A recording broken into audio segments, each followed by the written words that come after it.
এখানে দেখতে পাচ্ছি আমরা যে এই ত্রিভুজের যে কোনো দুটি বাহু এ বি এবং বিসি, যেখানে এ এবং বি দ্বারা সূচিত করা হয়েছে, তাহলে এই দুটির উপর অঙ্কিত বর্গক্ষেত্রের ক্ষেত্রফলের সমষ্টি হবে এ স্কোয়ার প্লাস বি স্কোয়ার। আর এর সমান মান হবে এখানে মধ্যমা। মধ্যমা হচ্ছে ও বি, আর ওইদিকে হচ্ছে তৃতীয় বাহু এসি, এসির অর্ধেক হচ্ছে ও এ। এই দুটির বর্গক্ষেত্রের ক্ষেত্রফলের সমষ্টির দ্বিগুণ, অর্থাৎ 2 into d1/2 whole square plus d2/2 whole square. এটাকে বলে অ্যাপোলোনিয়াসের উপপাদ্য।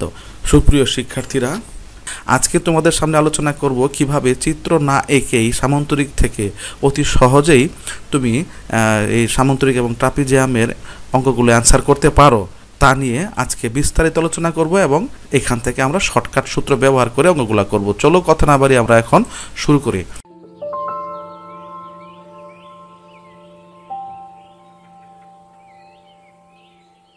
মনে করি এবিসিডি একটি সামান্তরিক। এই সামান্তরিকের এখানে দুইটা বাহু, সন্নিহিত বাহু, আমরা এবিকে এ ধরে নিয়েছি এবং বিসিকে বি দ্বারা সূচিত করেছি। আমরা জানি সামান্তরিকের বিপরীত বাহুগুলো পরস্পর সমান এবং সমান্তরাল। এই কারণে এবি এবং সিডি পরস্পর সমান, আর এদিকে বিসি এবং এডি পরস্পর সমান এবং সমান্তরাল। আর বৃহত্তম কর্ণ এসি, এটাকে আমরা D1 ধরে নেব, এবং ক্ষুদ্রতম কর্ণ বিডি, এই বিডিকে আমরা D2 দ্বারা সূচিত করেছি। আর এখানে আমরা দেখতে পাচ্ছি এসি এবং বিডি কর্ণদ্বয় পরস্পর ও বিন্দুতে সমদ্বিখণ্ডিত করেছে, অর্থাৎ ও বিন্দুতে এই এসি কর্ণ ও এ দ্বারা দ্বিখণ্ডিত হয়েছে এবং ও বিন্দুতে বিডি কর্ণ ও বি দ্বারা দ্বিখণ্ডিত হয়েছে। তাহলে আমরা বলতে পারি ও এর মান হবে D1/2 এবং ও বির মান দাঁড়াবে D2/2। এই হচ্ছে একটি সামান্তরিকের কর্ণ এবং বাহুর মধ্যে সম্পর্ক। আমরা এখানে তাহলে কি ধরেছিলাম? সামান্তরিকের বাহুর দৈর্ঘ্য এ ও বি, বৃহত্তম কর্ণের দৈর্ঘ্য ধরেছি D1, ক্ষুদ্রতম কর্ণের দৈর্ঘ্য ধরেছি D2।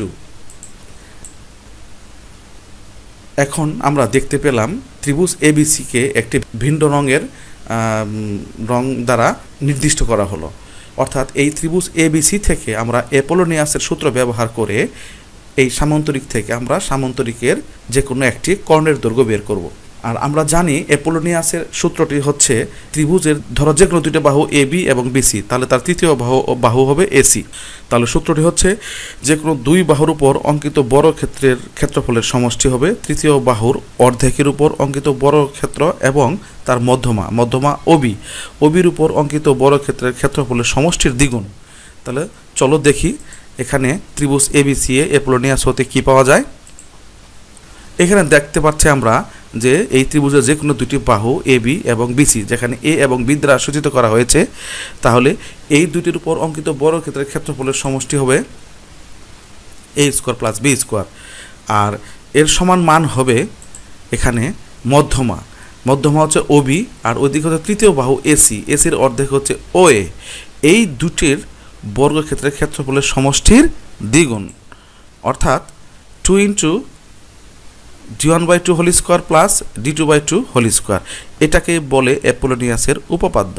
এখানে আমরা সমাধান করব। এখন এই সমীকরণের ব্র্যাকেট উঠিয়ে দিয়ে বর্গ করব, d1²/4 হবে, d2²/4 হবে। এখন আমরা দেখতে পাচ্ছি এখানে আমরা লসাগু করব। তাহলে এখানে লসাগু দ্বারা করলে কি দাঁড়ায়? d1² plus d2²/4। এখানে আমরা 2 দ্বারা 4কে কাটাকাটি করব, অর্থাৎ এখানে ব্র্যাকেটে উঠিয়ে দিলে 2 এবং 4 কাটলে নিচে থাকে 2। এখন যেহেতু আমরা এখানে কর্ণের দৈর্ঘ্য বের করব, তাহলে আমরা জানি যে কোনো সংখ্যার নিচে হরে একটা 1 থাকে। তাহলে আমরা আর গুণনের ক্ষেত্রে এই গুণটাকে করব, 1-এর গুণটাকে করব। তো অর্থাৎ 1 দিয়ে উপরে d1² প্লাস d2²কে গুণ করলে আমার দাঁড়াবে d1² প্লাস d2², আর এই 2a² প্লাস b² সাথে গুণ আকারে আমি রেখে দিব। আর এখানে একটা কথা আছে, যদি d1-এর মান বের করতে চাও তাহলে d2 পাশে চলে যাবে। অর্থাৎ পরীক্ষায় যদি d1-এর মান দেওয়া থাকে তাহলে d2-র মান বের করব, আর d2-র মান দেওয়া থাকলে d1-এর মান বের করব। ধরে নাও এখানে আমার d2-র মান দেওয়া আছে, তাহলে আমরা এখান থেকে বের করব d1-এর মান। তাহলে আমরা d2কে পক্ষান্তর করে দিব, আর যদি d2-র মান প্রয়োজন পড়ে d1কে পক্ষান্তর করে দিব। আর স্কোয়ার ওই পাশে গেলে √ওভার হয়, অর্থাৎ উভয় পাশে বর্গমূল করলাম। তাহলে আমরা অতি সহজেই কার মান পেলাম? d1। আর এই d1টাই হচ্ছে সামান্তরিকের অপর কর্ণের দৈর্ঘ্য। অর্থাৎ আমি তোমাদেরকে বোঝাতে চাইলাম যে এই সামান্তরিক থেকে অতি সহজে আমরা অ্যাপোলোনিয়াসের উপপাদ্য ব্যবহার করে যে কোনো একটি কর্ণের দৈর্ঘ্য বের করা যায়। আর আমাদের মনে রাখার বিষয় হচ্ছে এই কর্ণের দৈর্ঘ্যটাই মনে রাখবো। সামান্তরিকের অঙ্কের ক্ষেত্রে সাধারণত একটি কর্ণের দৈর্ঘ্যের মান দেওয়া থাকে, আমাদের অপর কর্ণ বের করতে হয়। তাই অপর কর্ণ বের করার সময় আমরা সরাসরি আমরা জানি দিয়ে এই সূত্রটা লিখবো, অর্থাৎ অপর কর্ণের দৈর্ঘ্য d1 √2 × a² + b² - d2²।